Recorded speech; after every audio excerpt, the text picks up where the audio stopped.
Çok teşekkür ediyorum.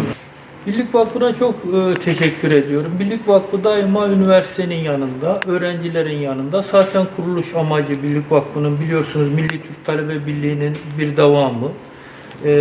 Kurucuları arasında Sayın Cumhurbaşkanımız da var.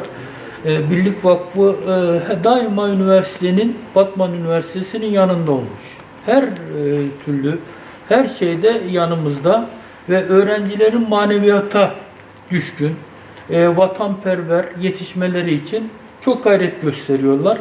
Ben bu vesileyle Sayın Başkanımızın nezdinde Birlik Vakfı camiasına şükranlarımı arz ediyorum.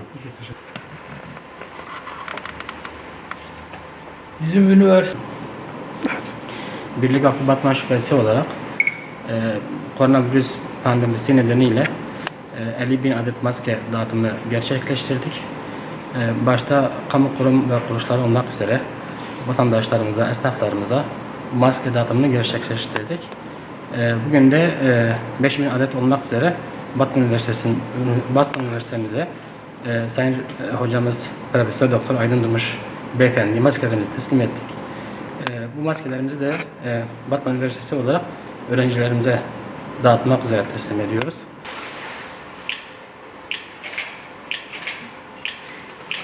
Biz de günün ana uzmanı bir Üniversitesi'ne şey yaptık, maske verdik. Tamam.